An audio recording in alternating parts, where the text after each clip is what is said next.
This is the Horse Radio Network. What a beautiful day for horses in the morning. You are listening to the #1 horse podcast in the world. Here's your entertaining look at the horse world and the people in it.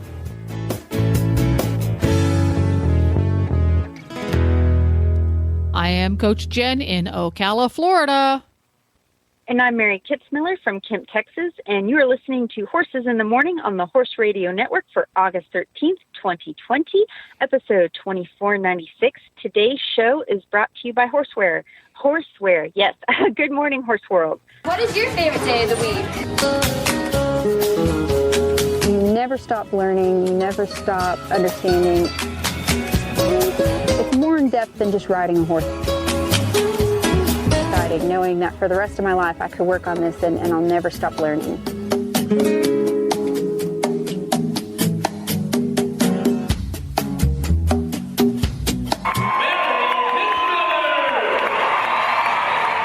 Yay, Mary Kitzmiller. She's here the second Thursday of every month on Horses in the Morning, and she and I get to sit down and geek out about all things horse training. This month, which happens pretty regularly, we have Mary on her cell phone because, once again, technology has let us down. How you been, Mary?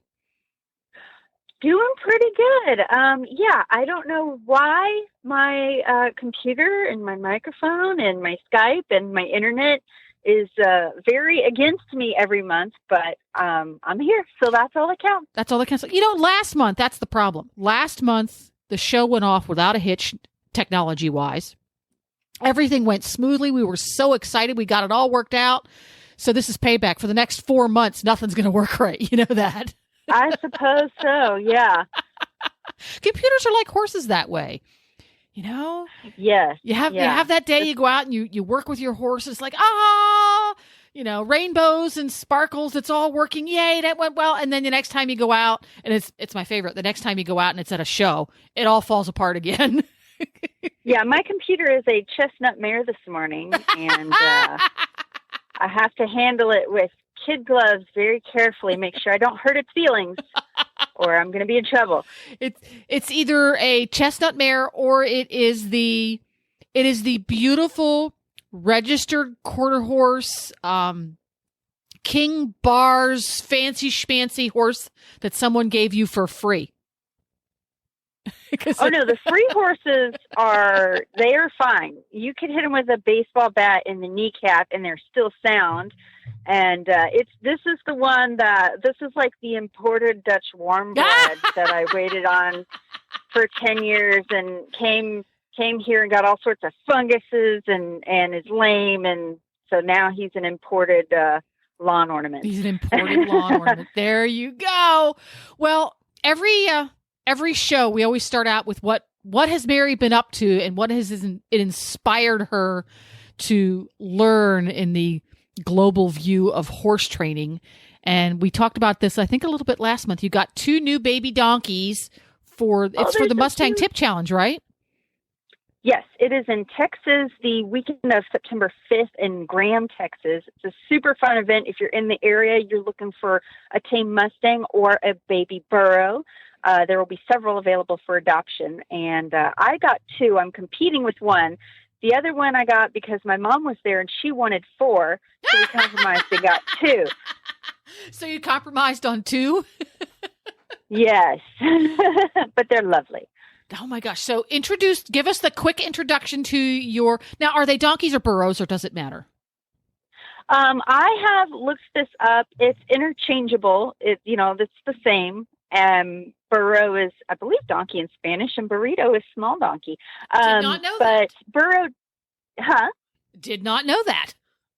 I know. Well, this is on my very cursory Google research. So if someone has different information, please update me. But burro is typically the term that we'll use for a wild donkey that is running free in the wild. These 2 came from the northwest part of Arizona, and they're very, very cute. They're under a year old and full of attitude and fluff. Now, you have two. One that's kind of the grayish color and one that's kind of the brownish color. Is that right? Yes. Yeah, I have one that's black with some white points, and then one that she looked real blonde when she was fluffy, and I finally caved and body clipped her because her fur was not dropping. It was getting all matted. She was hot, so I did a light body clip. So now she's gray. There we go. So and the one of the two, what are their names?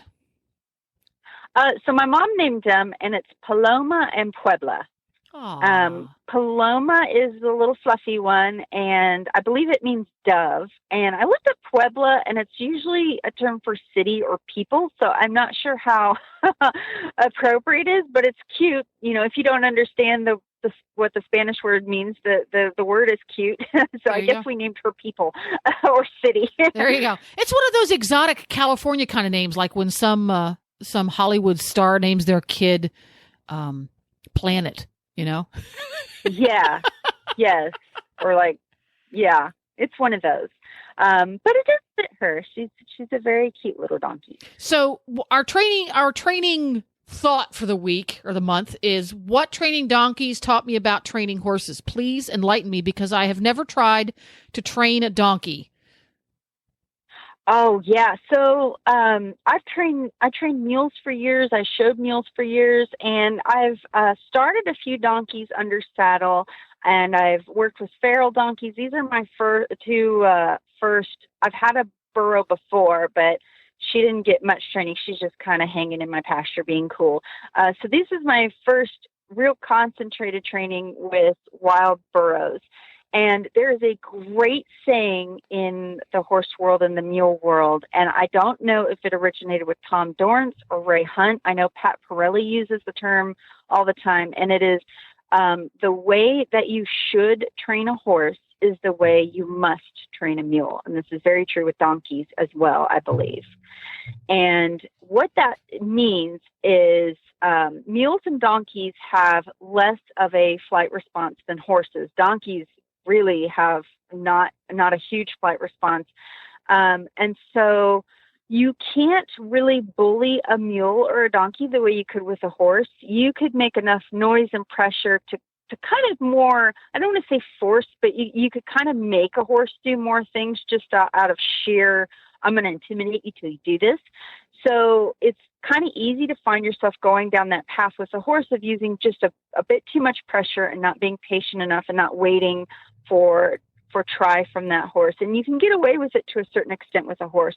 Mule or donkeys, no, they do not suffer the fools. And so oftentimes with a mule, and especially with a donkey, you're going to find yourself using alternative ways to train and really thinking about how you use pressure. Because with a donkey, so if a horse sees a bubblegum wrapper fly across the arena, he has the stamina and ability to run 1,000 miles an hour, 100 miles away.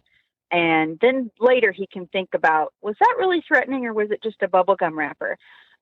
So as frustrating as that can be with working with horses, it's actually very useful because it often doesn't take very much pressure at all to get a horse to move, or we use that flight response with horses in training. Sometimes we depend on it too much.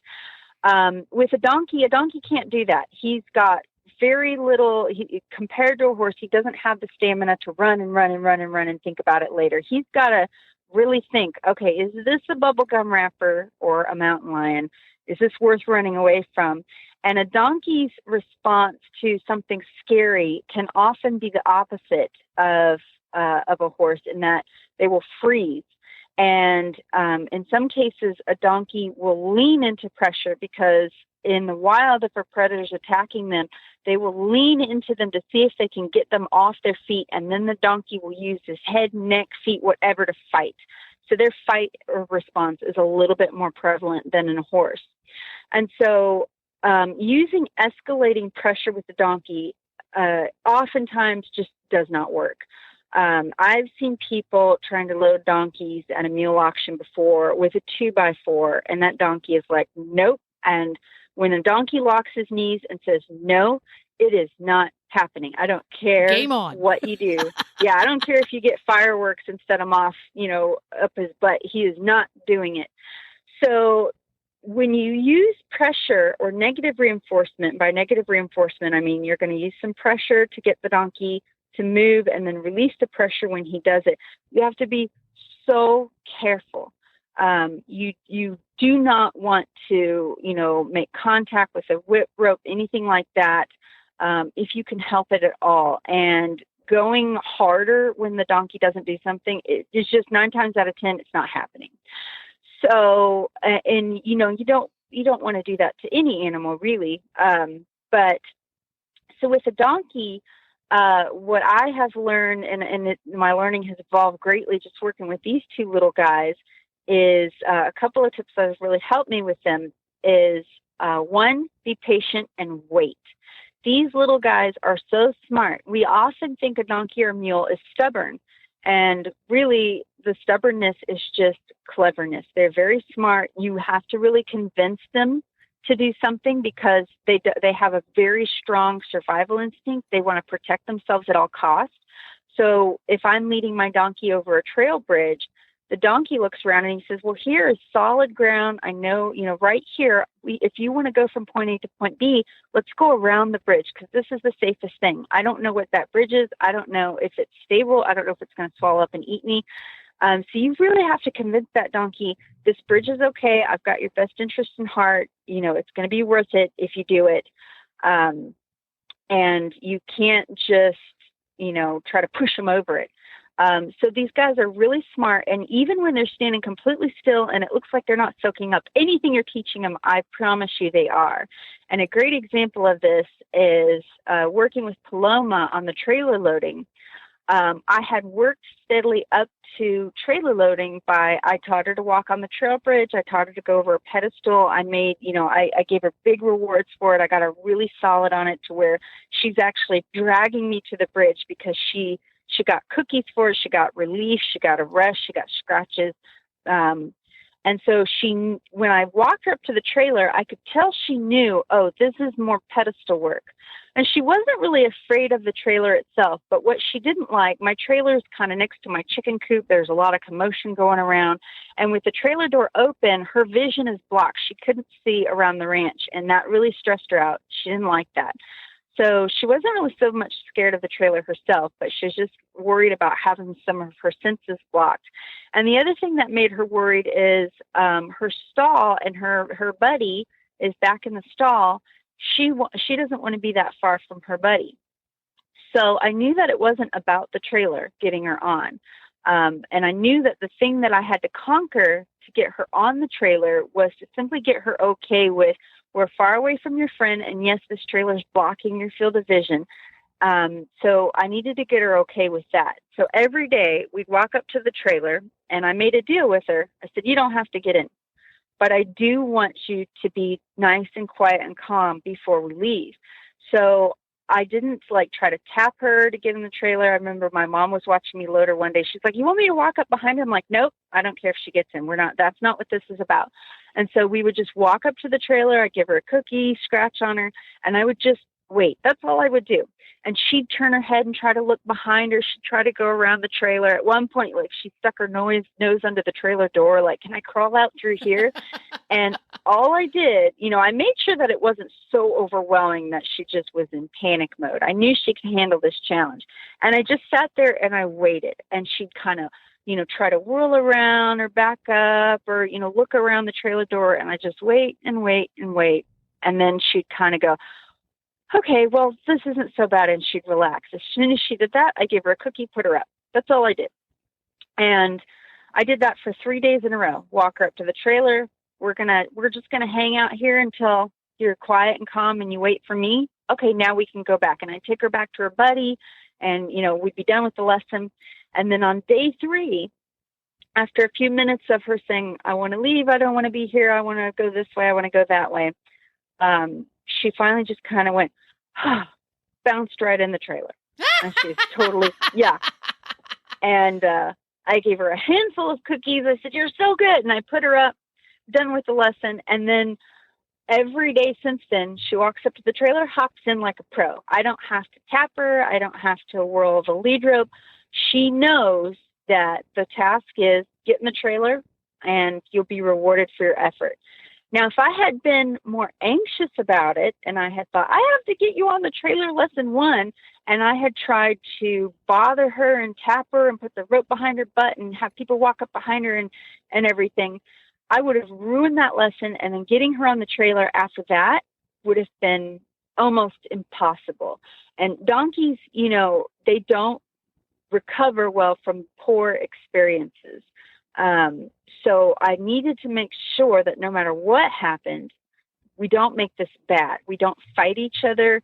I don't do too much too soon. I don't overwhelm her, because she will remember that for the rest of her days, and it could always be an issue. A horse will forgive you for a bad trailer loading experience to a certain extent, but a mule and a donkey, if there's another good saying about mules and donkeys, and it has to do with trailer loading, and it's if you trailer load a horse and he has a bad experience, he gets hurt in the trailer, say, he will always remember that trailer. But if you trailer load a mule and something bad happens, he gets hurt in that trailer, he will always remember who put him in that trailer. Ooh, and interesting.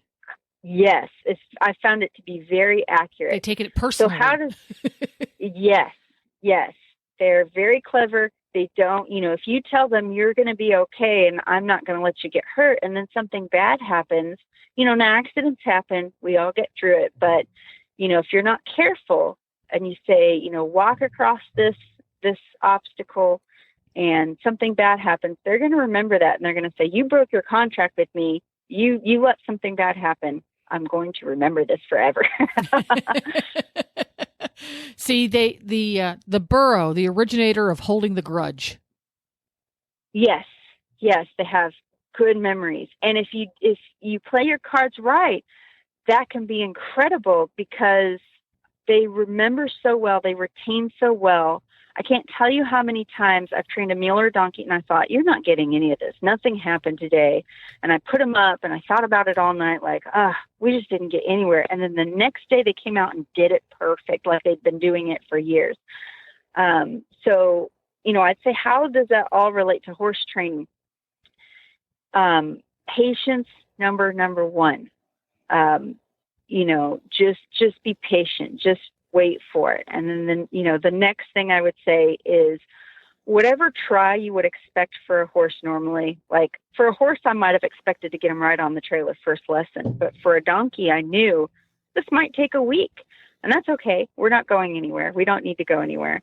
If you can take some of that patience that you have if you're training a donkey or an animal with less flight reaction, and you can bottle that up and use it in your horse training will get even better. It works. If you can train a mule or a donkey, you can train a horse. It's like graduate work for horse trainers. Interesting stuff. Wow. So, and again, when you initiated, okay, we're going to learn how to get into a horse trailer, recognizing that it literally wasn't about getting in the horse trailer. There were pre-ingredients that needed to be taken care of before stepping in the horse trailer was a good idea to do. So I think one of the things as trainers we need to do is get better at recognizing what the real problem is. Is the problem really picking up the left lead, or is it some prerequisite to that? Right? Yes. And this will actually tie into all the questions. We got great questions. Great questions. Yay! 99 times out of 100, it is not the trailer. It's everything that you need to get right when you go to the trailer. Yeah. And with a lot of horse problems, that, he won't pick up his left lead, he won't collect, he won't trot, he won't do this.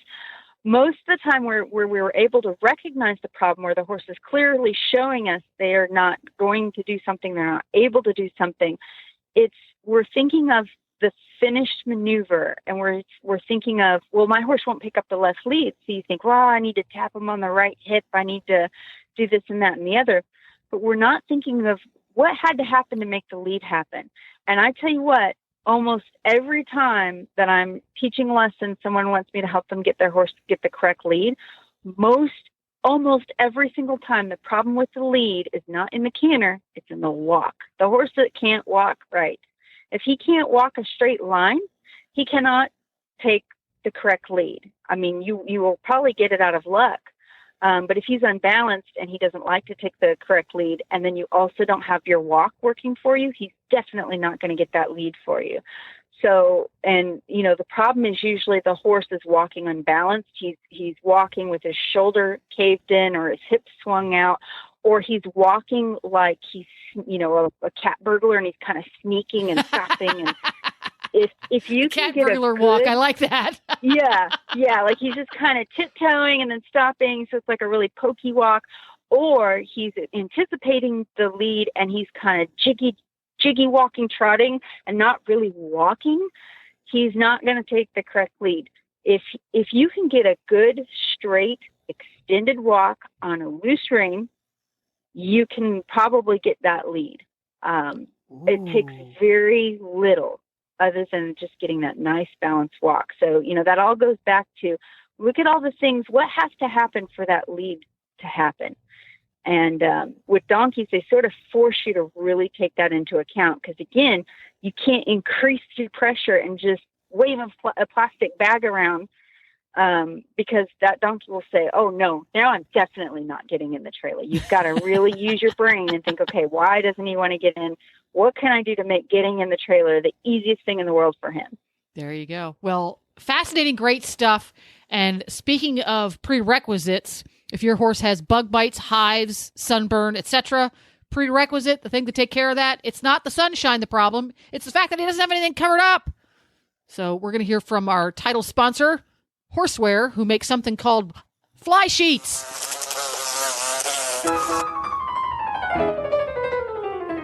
Another long, tough fly season is right around the corner. And the only choice for this fly season are the Amigo range of fly sheets because they're built tough and feature the latest in design comfort, bug-busting technology, and sun-protecting fabrics. And the Amigo range has a fly sheet for every budget, from the Amigo Bug Buster Vamoose with no fly zone to the Amigo Bug Rug Fly Sheet. Find Amigo fly sheets at your local or online retailer, or you can visit horseware.com. That's Horseware, HORSEWARE.com.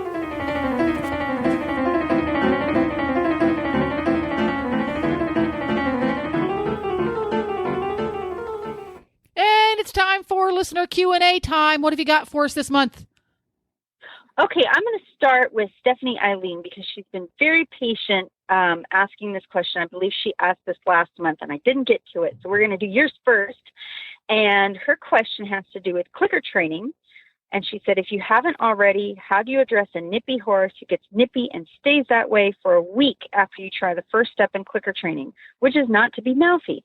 I've had to throw positive reinforcement out the window, unfortunately, because we can't conquer this first step. So I completely understand and empathize with your frustration. I've been here myself. In fact, this is probably the number one issue with people who first try clicker training. This is the number one thing that makes them stop. And I went through this. We all go through this where your horse all of a sudden realizes, oh, you've got cookies on you and you're a vending machine, and they get super excited about it. And now we've created a monster. And any trainer out there who says, oh, don't train with treats, don't clicker train, this is the thing they point to. And this is it. This is a real issue that everyone goes through. So my advice for this is don't be hard on yourself. Don't be hard on your horse, which I know you're not going to be. But when you're starting this clicker training, if you're thinking of exploring positive reinforcement in clicker training, just remember you are doing something with completely, new and unique protocols that you're probably never used to working with before. It's a whole new world of training and thinking about training. And, you're going to open a can of worms, so to speak. So what I would recommend to anyone, and I've told anyone who has asked me about clicker training to do this, is find a really good program and invest in it. because when you see clicker training online, you see someone do it on YouTube, and you're like, oh, I could figure this out. A lot of it you can. It's very accessible. But when you run into an issue like this, it's like, well, what do I do now? It's almost like trying to train with oven mitts on. Like you feel like that's a good analogy. Yourself. Yeah, it's like you feel like you've handicapped yourself a bit and you don't know what to do. And the easiest thing is just to not do it, and that's totally fine. Many people just try it and they're like, this isn't the way I want to go. I am not criticizing anyone for doing that, but if you're willing to give it a try, or you've got some residual issues, I would find a good program, and I've got tons I can recommend. One is Alexandra Curlin. I've had her on the show before. She has my favorite, most comprehensive work with clicker that I've seen, and she addresses this issue very heavily in her work. You can find her online. I think her website is The Click That Teaches. I think it's theclickthatteaches.com, but if you Google her, she's incredibly well-versed in the science of it.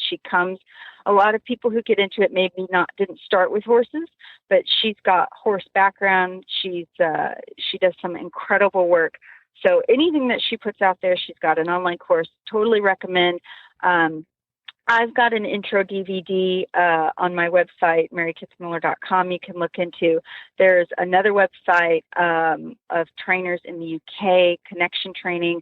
There's Shauna I can never get her last name right. Karish, yes.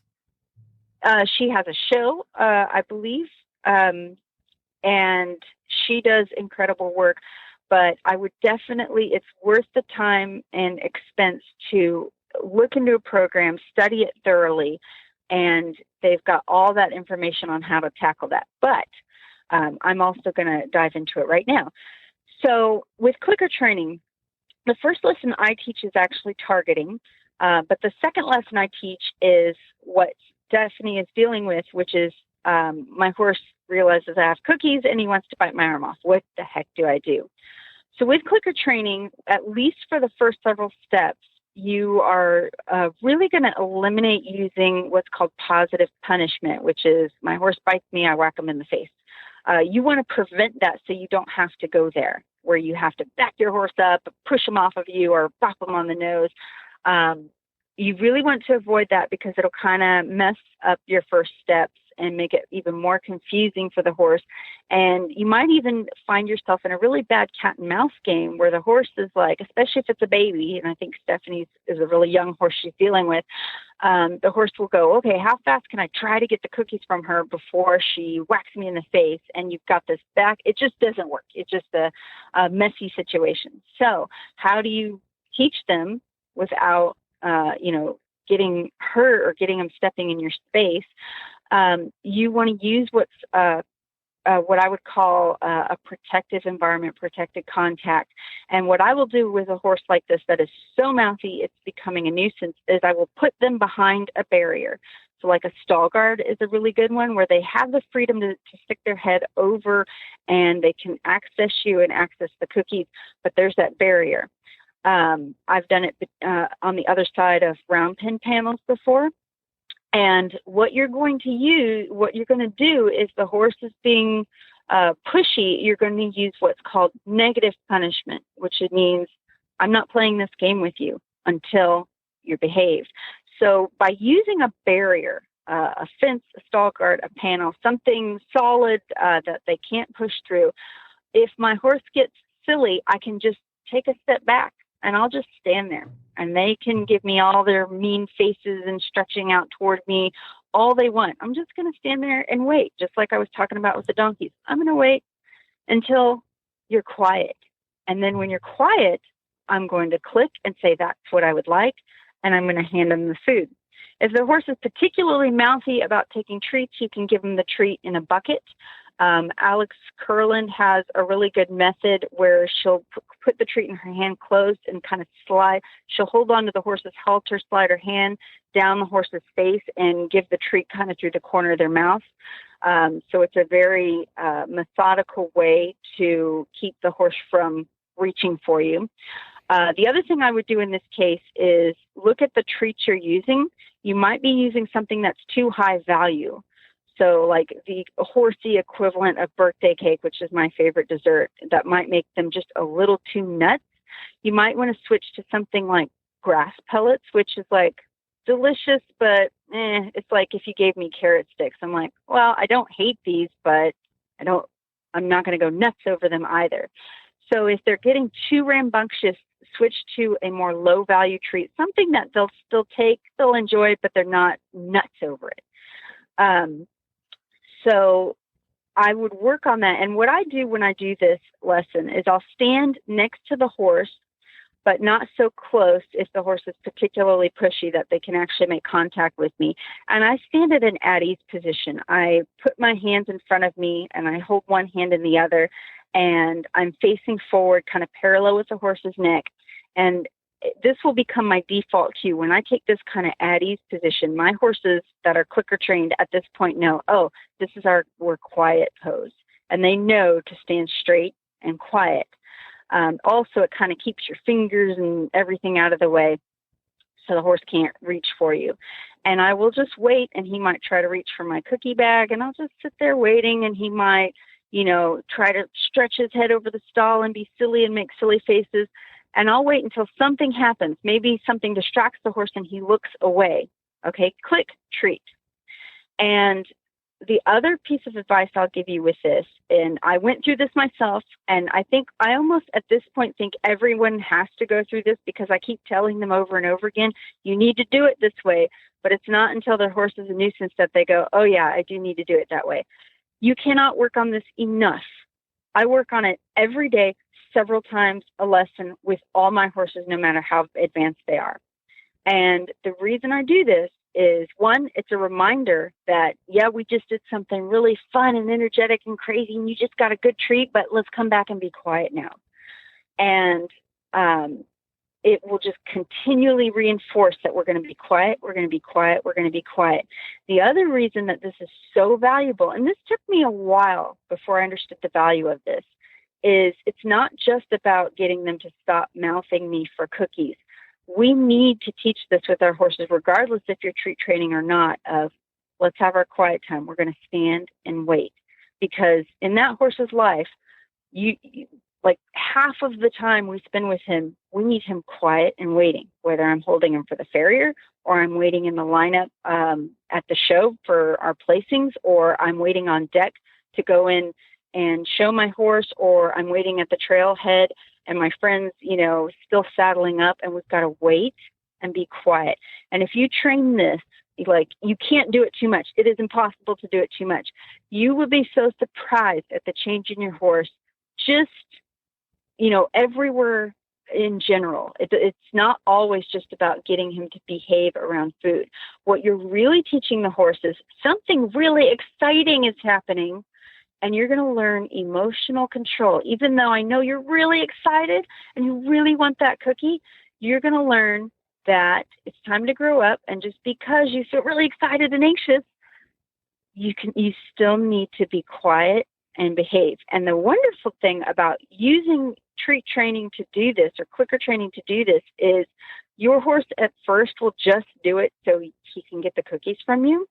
But after a while, he's going to associate standing quiet and being a good boy and being soft and relaxed and listening and waiting for your cue.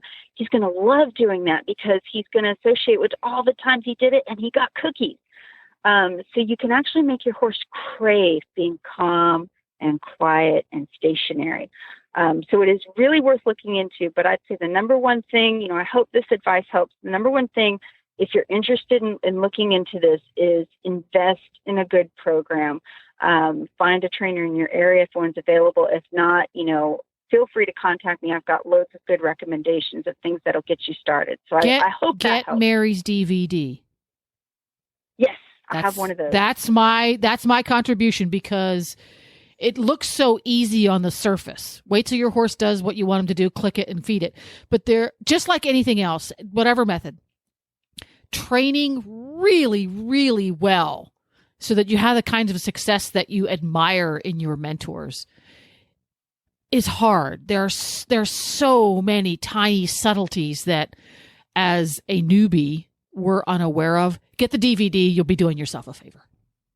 There you go. Yay!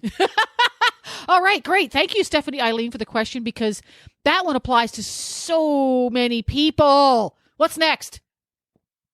Okay. So let's see here. Best way, this is from Amanda Kramer, best way to discipline your horse. Backstory. Oh, wait a minute. Wait. We need this. We need this backstory.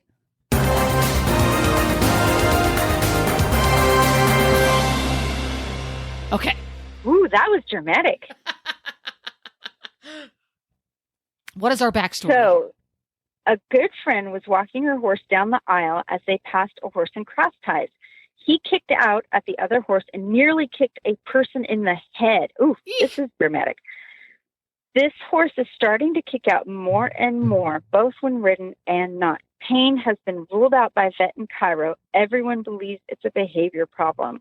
The on-site trainer had her lunge him for an hour to teach him being naughty means you work. But will he really make the connection? Great question. So I'm going to take your word for it, and we're just going to put the possible pain issues aside. Although one thing I might add is you might look into possible digestive upset, but I'm sure your vet probably covered that base. And by digestive, possible ulcer problems.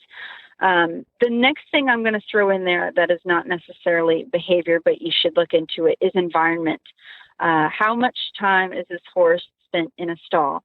Does he have a social network? Does he have horses he can interact with, whether it's in turnout or like over a fence?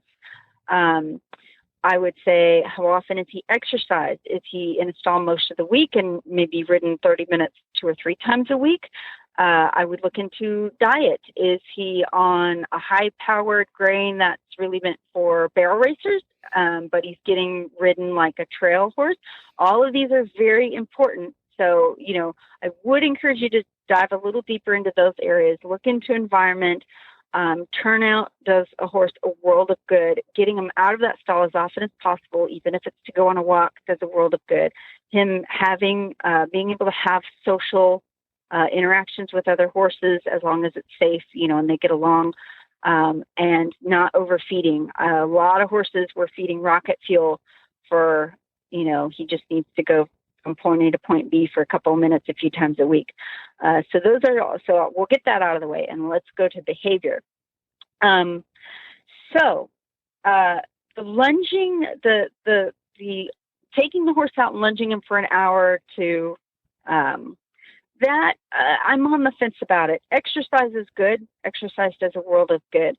Lunging, I think, is often misunderstood because for the horse, other than getting them fit and, getting their muscles warmed up, getting a little bit of the energy out, it's very great for that. But after a while, your horse will become very fit, and the lunging just becomes redundant circles. And I've seen horses just turn their brain off, and they'll be lunged for an hour, and then you swing a leg over the stirrup, you swing a leg up and get on, and they still crow hop with you. I've seen horses, they can just kind of turn off after a while with lunging because it's just round and round and round in a circle. And once that horse gets fit, then you have to lunge them longer and longer. You're really not engaging their brain, are you? Exactly. Yeah. And some horses, lunging actually amps them up. Some of your more hot-blooded horses, like I had a Morgan that was this way, she has the stamina of a freight train. This is not going to do it's not going to humble her in any way. It's not going to tire her out in any way. These horses were bred to work in the field all day and then go win the races at night. So lunging for an hour, that's nothing for her.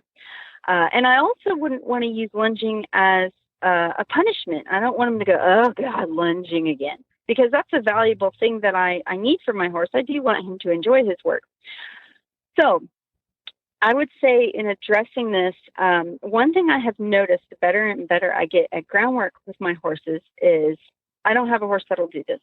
My horses, if I have my hands on them, they will not go after other horses. They will not kick out at other horses. I have been T-boned on my horse by other horses that have run into my horse, and he knows just, nope, I'm not reacting. I'm just going to try to survive, and that's it. And the reason for this, I believe, is a good groundwork program. And here's some things that I would look for in a good groundwork program. You want to focus on precision, variety of exercises, and a balance of sensitizing exercises, meaning you're going to teach him how to move his feet in different ways, and desensitizing exercises, meaning you're going to teach him how to acclimate to certain things and not react to everything. And so there's several groundwork programs out there that cover all the bases. And even though this problem seems very specific and you almost want to address it in a very specific way, if you were to send this horse to me to train and you say, oh, he has this problem, he kicks out at other horses and he's kicking out more and more, I would do the same groundwork with him that I would do with a Mustang that had just come off the range and I'm starting for the first time, or an old show horse that just needs legged up, or a horse that won't get on the trailer, or a horse that won't line up to the mounting block. It's all the same to me.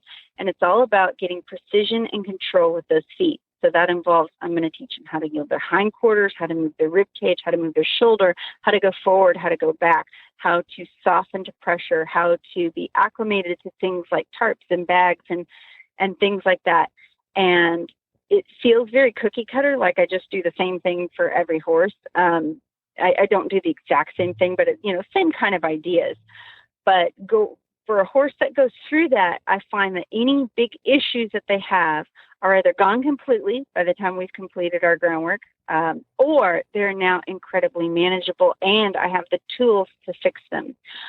So this is very tricky if a horse is kicking at another horse in cross ties in the barn aisle. It would be extremely hard to punish them in that moment because you're in an unsafe space. There are people there. There's another horse that is restrained. You don't want to upset him and have him have an accident in the cross ties. You might be on a concrete floor and the horse has shoes on. So, you're going to have to be very thoughtful in what you do. What I might consider doing is getting a really good backup on him and backing him down the barn aisle. But again, I say this, you need to be extremely cautious about this. What you don't want to do though is teach him that when he feels threatened, obviously he feels threatened if he's kicking at things, when he feels threatened to suddenly back up, because then you put him on the cross ties, he feels threatened. He's like, oh, I'm supposed to back up when I feel threatened. Ta-da, you've just taught him to, pull back on the cross ties. Yeah. So this is a classic up, case right here of breaking it down into teensy-weensy little chunks. Yeah, and when I say backing, I don't mean like punishing him, making him run back down the barn aisle. I would, teach him in the arena, here's how you back. And then, and I used to do this with horses quite often, if I had to go a very short distance, let's back from point A to point B. And I do it very calmly. And the reason I say this is it's something, I'm not trying to use it as a punishment. I'm trying to use it as hey, I have something complicated for you to do and you need to listen to me. And yeah, there's a horse over there, but you need to work on this exercise for me. And you're going to be focused on me and not worried about that other horse. The other thing that comes to my mind with this horse specifically is you might work in a safe area on obstacle work. Teach him to go through tight spaces. Ooh, so you can build. Yeah. Because a lot of times this kicking out, and I dealt with this with Remy when I first got him in training. In his early stages, he was very territorial and did not like other horses in his space.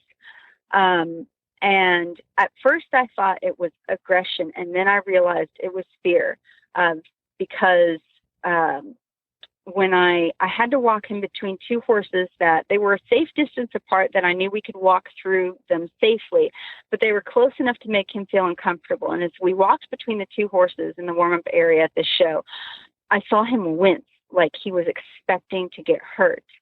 And it made me go, oh, you're not aggressive, you're scared. And your reaction to being too close to other horses is you try to get big and mean to make yourself look scary, so maybe they won't hurt you. Best defense is a good offense, yeah. Yeah. So, and he's gotten over that over time with a lot of work and just getting near other horses.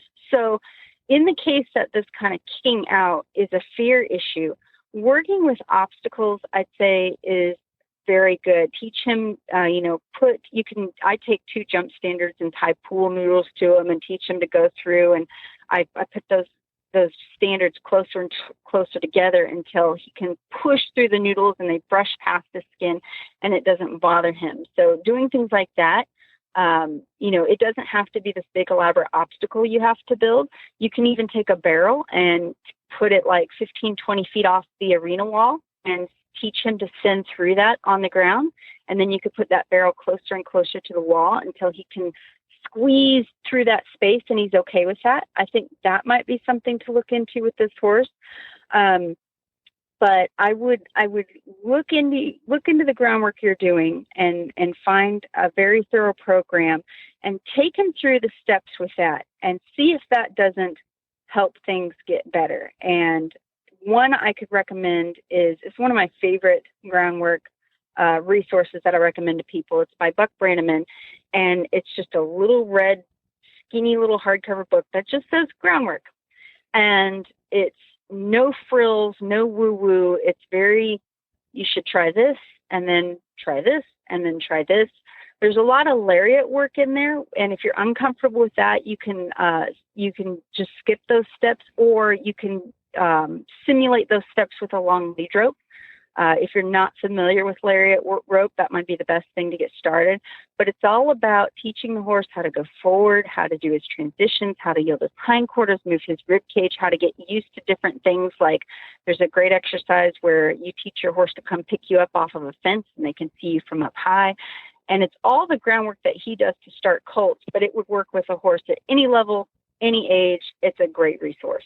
Ding, ding, ding, ding, ding, ding, ding, ding, ding. That's great, great stuff. There was little tidbits in there that I can apply to Nigel because he doesn't have any kicking issues. He's not a kicker, but he does have the discomfort with things getting close to the sides sometimes. And I can see it in his body language.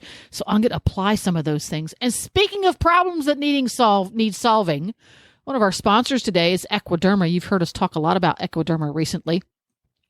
And when you go to equiderma.com and use coupon code HRN15, you will get 15% off your order. And why would you want to do that? Well, one of the reasons you would want to do that is because Equiderma makes neem shampoo and neem and aloe conditioner. And as many regular listeners know, and I know you have experience with this too, Mary, we have a horse with sensitive skin. His name's Scooter. And he gets Scooter gets itchy spots. He gets itchy skin. He has dry, itchy skin to boot. He lives on a dry lot because he's a little fat pony. And he has to get a weekly bath. If we wait more than a week to give him a bath, he starts to get itchier and drier. So when we give him his weekly bath, we need to use something that is skin friendly. And just because your shampoo has pretty pictures on it doesn't mean it's skin friendly. So we use Equiderma Neem shampoo because neem is really, really good for their skin. And we used it again this past weekend. And Glenn's favorite part, because Glenn is a horse husband after all, is the neem and aloe conditioner makes their skin and hair super soft and moisturized, but not greasy because all grease does is hold in more dirt. So go to Equiderma.com and check out the neem and arnica shampoo and neem and aloe conditioner for your horse if you want him to be fresh and clean and soft. And don't forget, when you check out, use HRN15 for 15% off your order. Yay! Now we have time for just one more Q&A, and we've got 2 left. So who's going to be the winner?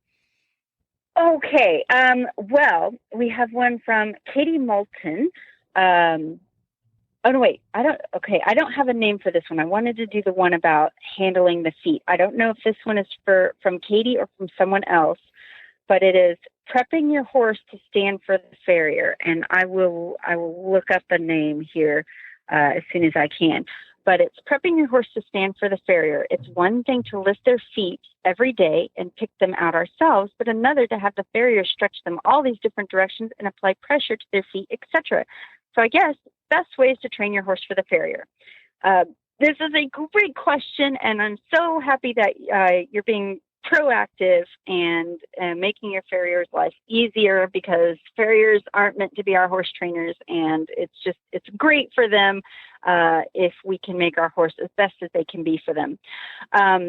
So I actually learned, I worked, one of my first jobs was for a clinician in the kind of Western side of things.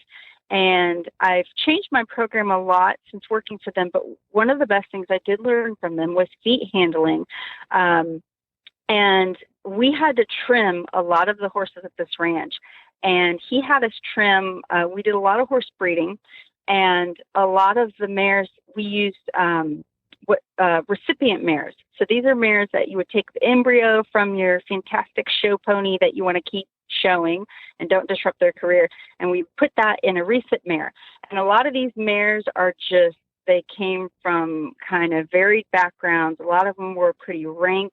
They were just sort of horses that fell through the cracks. Maybe they were really troubled in a past life, and so they got a second shot as baby carriers. But most of them were not very good about having their feet handled. And he would not let us bring them into the barn to trim their feet. We had to go out to the pastures and trim them out there. And this was in the northern part of the country. We'd have huge snow drifts, and you don't want to be out there any longer than you have to. So in the summer, I would make it my mission to make sure this horse handled so well with their feet that I could go out there and trim their feet in 5 or 10 minutes and not get frostbite. So that's what pretty I would motivating. do with this horse, That's very motivating. It was, and it made me excellent at getting horses' feet handled. So one, just like I've mentioned in several of these other questions, good groundwork program. That's the start right there. Good, thorough groundwork program where you're working on getting control of their feet. It's got a good balance of sensitizing and desensitizing. There's a lot of programs out there that cover all those bases. Now, specifically to the feet. If it's a wild rank mare that has to be roped to be haltered, which is what I dealt with a lot of the time, I'd put her through the groundwork paces. But when it came handling their feet, I don't want to bend down there and have my head, in kicking range with this horse the first time I go to touch their feet. So I would take one of those little training sticks. You can do this with a whip, just something that's an extension of my arm. And I would touch them all over all 4 legs until they could accept that. And not just the outside. I'd go the inside and outside, and not just the part I'm going to pick up, all the way up to the elbow, all the way up to the stifle.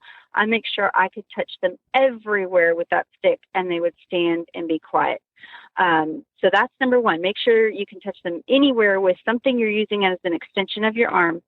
And if it's a dressage whip, make sure you're not tickling them. Make it a nice firm, make contact and rub all up and down until they'll stand and be quiet. Stand at the horse's shoulder when you do this. If they kick the whip out of my hand, it's fine because I'm at the shoulder, and I'll just go pick up the whip and start again. So stand at their shoulder, have a loose grip on the lead rope, but not so loose that they can wheel around and kick you. So you want to hold your lead rope about a foot from the halter, and you're not going to pull on the horse unless they move. You want to keep their head straight or tipped slightly in your direction. If they look to the opposite side of you, make sure you straighten their head, because if they look to the opposite direction, it's very easy for them to swing their butt into you and hurt you. So, stay at the shoulder, keep their head tipped towards you. If they move when you're doing any of this, just go with them, tip their head towards you, and move in a small circle. Not even really a circle. You want to be yielding those hindquarters. The horse, and just go with them as long as they want to move around, because they're moving in such a tight circle, they realize after a while, this is hard work, it's not worth it. And then when they stand and relax, release the pressure, love on them, give them cookie, whatever you want to do, just let them know that's what I wanted. I also do this with a long lead rope. I take the lead rope and I swing it to where it wraps around their hind feet, their front feet, and make sure I can get them to handle that. The next step that I do with my long lead rope is I will take it. So for the front feet, I run the lead rope through the front legs, grab the end of it, and I'll lightly seesaw that rope all up and down their legs. And again, stay at their shoulder. Make sure you don't have too much slack that the horse can wheel around. and get you in a bad spot. But don't give them a chokehold if they're standing still. If they move, just go with them. Keep the nose tip towards you. Stay at their shoulder. And do it on all 4 legs until they can stand perfectly still for that. Next step is I will have that leader up in the same position to where, it's wrapped around their leg, and I will I will let it go down below their fetlock, and I will practice just lifting their legs one at a time. So like for the front feet, I'll kind of stand out from their front foot at about a 45-degree angle, and I'll lightly put pressure on the rope until they lift their leg and step toward me. So you're kind of leading them by their feet. With the back foot, I will stand at their shoulder, put the rope around their back leg, and let it go below the fetlock, and I will just lift their back foot kind of to the position like if I were to put it on a hoof stand.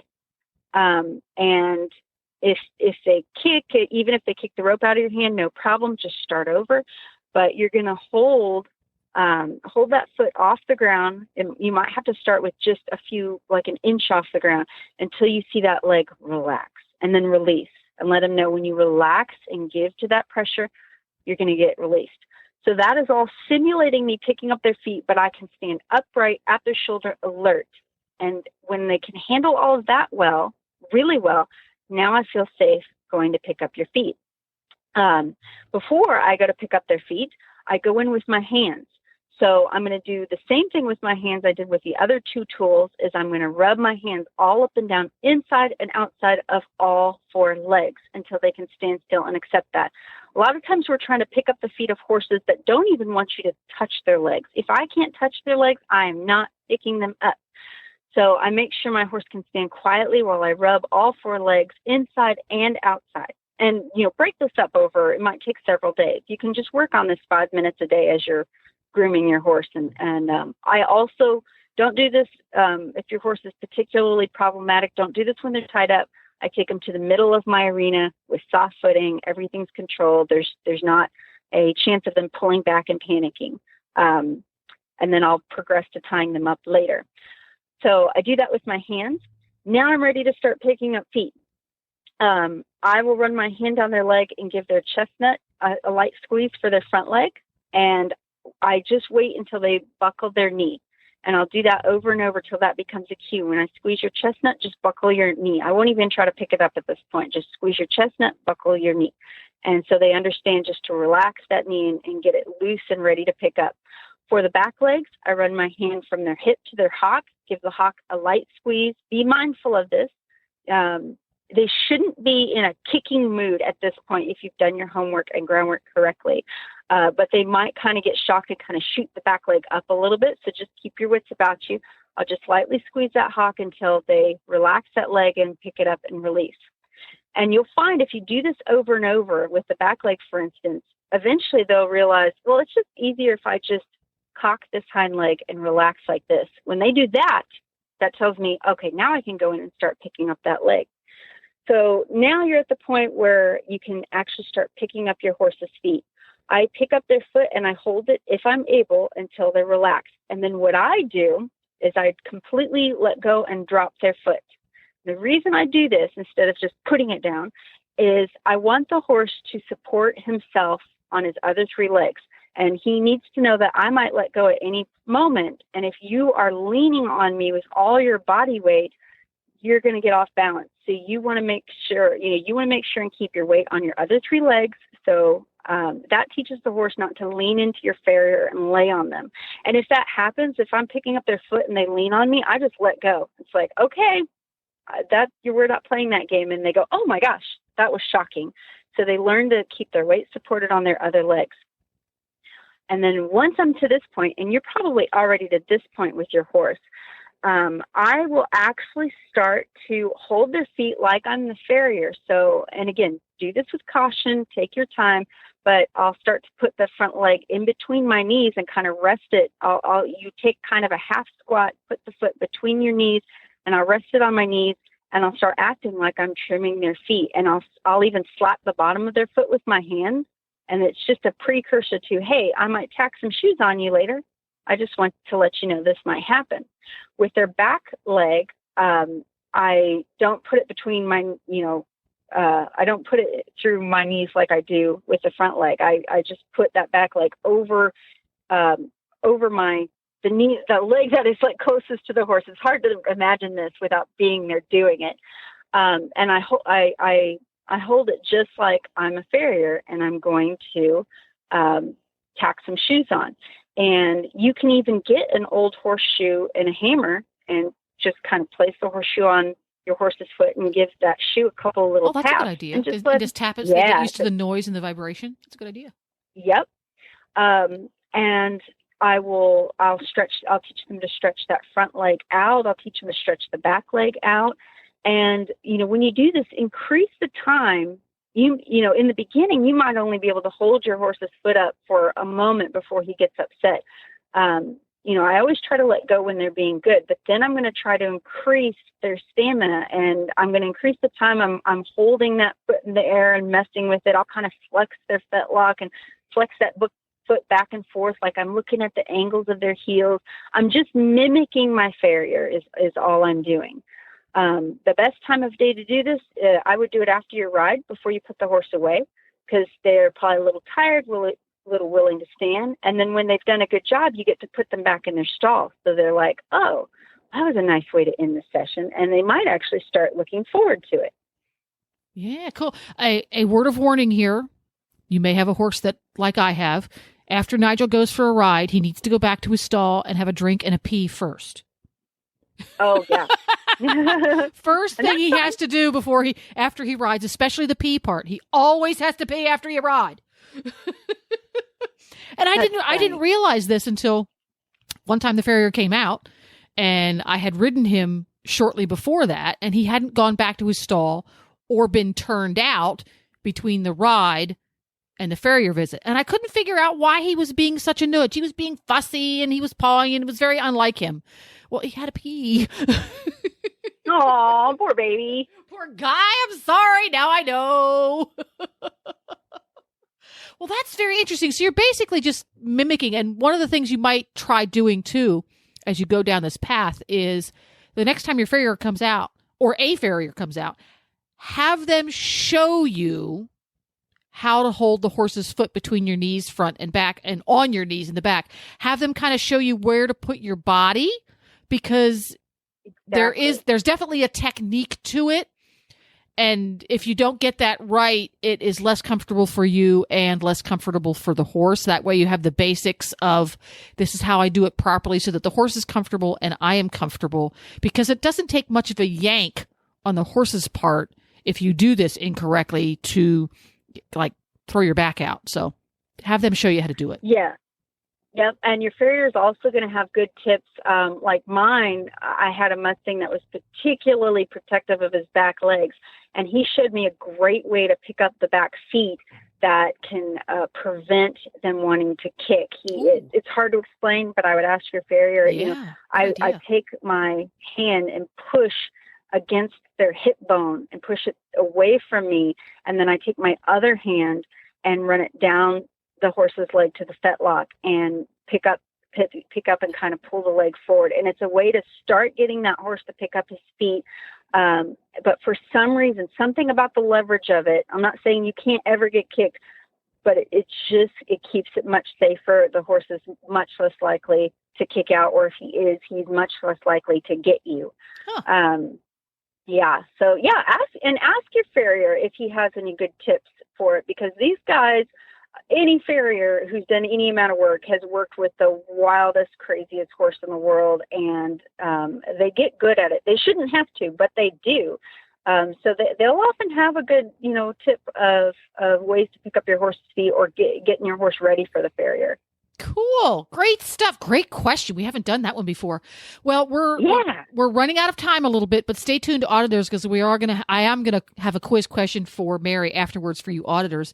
But for today's show, that's about a wrap. Where can people appropriately stalk you online, get your artwork, get some DVDs, etc.? Lots of places. I'm on Facebook. Mary Kitzmiller Horsemanship is my Facebook page. I'm also on Instagram under that name.